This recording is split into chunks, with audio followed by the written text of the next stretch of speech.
একজন লোক যিনি ৫ ওয়াক্ত নামাজ আদায় করেন, রমজান মাসে রোজা রাখেন, আর তিনি ওমরাও করেছেন এবং তিনি তাহাজ্জুদ নামাজও পড়েন। কিন্তু যখন তিনি একাকী সময় কাটান তখন কিছু খারাপ কাজ করেন যা ইসলামে নিষিদ্ধ। আর এর পরেই তিনি তার ভুল বুঝতে পারেন এবং আল্লাহর কাছে কান্নাকাটি করে ক্ষমা প্রার্থনা করেন। এরপর ৩-৪ দিন তিনি সেই খারাপ কাজগুলো করেন না, বরং ভালো কাজ করেন।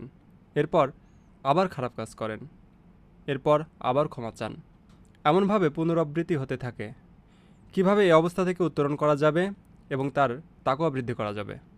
আপনার প্রশ্নের জন্য অনেক অনেক ধন্যবাদ, কারণ শুধুমাত্র একজনের নয়, এটি অসংখ্য মানুষের প্রশ্ন। অনেক ধন্যবাদ আপনাকে। খুবই বিচক্ষণতাপূর্ণ প্রশ্ন, মাশাআল্লাহ। আমি এই ব্যাপারটিতে বলার চেষ্টা করছি এবং এই ব্যাপারটি নিয়ে আমি অনেক অনেক বক্তব্য দিয়েছি। পাপের আবর্তন, পুনরাবৃত্তি, এমনকি ভালো মানুষেরা যারা নামাজ পড়ে, কোরআন তেলাওয়াত করে আর উমরা বা অন্যান্য ইবাদতও করে, কিন্তু একই সাথে তারা তাদের একাকী সময়ে কিছু কিছু বাজে অভ্যাস ত্যাগ করতে পারে না। এই সমস্যার দুইটি অংশ আছে, একটি হলো আধ্যাত্মিক, আরেকটি মানসিক। আমাদেরকে উভয় দিকেই নজর দিতে হবে। আমি মানসিক দিকটি নিয়ে শুরু করতে চাই, কারণ বেশিরভাগ সময়ই যখন এই ধরনের আলোচনা হয় তখন আমরা মানসিক দিকটিকে গুরুত্ব দেই না, শুধুমাত্র আধ্যাত্মিক বিষয়ে কথা বলি। এই কারণে আমি মানসিক দিকটি নিয়ে কিছু কথা বলতে চাই। আপনাকে এটা বুঝে নিতে হবে যে মনোবিজ্ঞানে একটা পরিভাষা হলো ট্রিগার। সহজে বলতে গেলে নির্দিষ্ট কিছু অবস্থায় আপনার মস্তিষ্কের নির্দিষ্ট কিছু রাসায়নিক নিঃসরণ আপনাকে বাধ্য করে নির্দিষ্ট কিছু কিছু কাজ করার জন্য। একটা উদাহরণ দিচ্ছি। ধরুন কোনো এক তরুণ অ্যাকশন মুভি দেখছে এবং মুভির মধ্যে এক পর্যায়ে কোনো সুন্দরী মহিলার ছবি চোখে পড়ল। মুভি পজ করে সে আরও বেশি খারাপ কিছু মনোযোগ দিয়ে দেখল এবং এভাবে তার ভিতরে এই অভ্যাস গড়ে উঠল।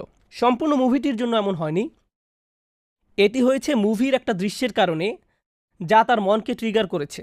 আবার এরকমও হয় যে কোনো কোনো মানুষ যখন তাদের অ্যাপার্টমেন্টে অথবা রুমে একা থাকে তখন আপত্তিকর কাজে জড়িয়ে পড়ে। তখন এমন বিষয় ঘটে যেটা খারাপ। যখন সে মসজিদে থাকে তখন এটা ঘটে না, যখন সে বন্ধুদের মাঝে থাকে তখন এটা ঘটে না।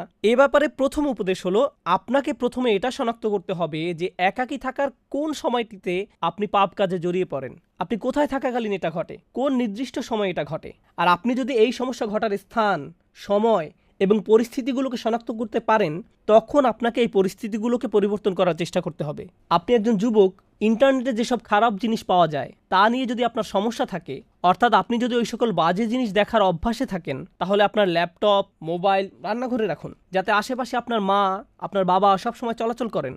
এগুলো আপনার রুমে রাখবেন না। আর অভিভাবকদেরকে বলছি, ঘরের মধ্যে এই জিনিসগুলোকে দৃশ্যমান স্থানে রাখুন। এগুলো আমাদের সন্তানদেরকে ধ্বংস করে দিচ্ছে। এখন আসুন এই সমস্যার আধ্যাত্মিক দিকটি আলোচনা করি।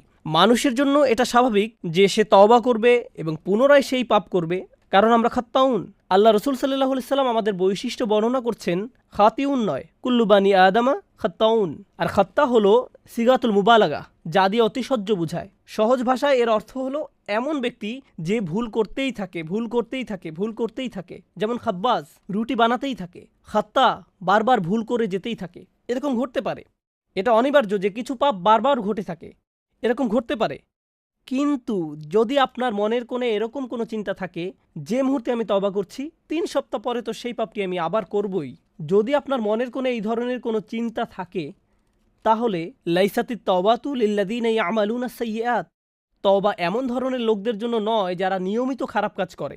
আল্লাহ বলেন, ওয়ালাম ইউসিরু আলা মা ফাআলু, তারা নিজেদের কাজকর্মের জন্য হঠকারিতা প্রদর্শন করে না। অন্যভাবে বলতে গেলে আপনাকে একনিষ্ঠভাবে জেনে বুঝে মৌখিক প্রতিজ্ঞা করতে হবে যে আমাকে এই কাজটা বন্ধ করতেই হবে। এরকম না যে আপনি একবার কান্নাকাটি করলেন, এরপর আল্লাহর কাছে বললেন আমি অত্যন্ত দুঃখিত, আমি বিশ্বাস করতে পারছি না যে এই কাজটা আমি করেছি, আর আবার একই কাজ করেন।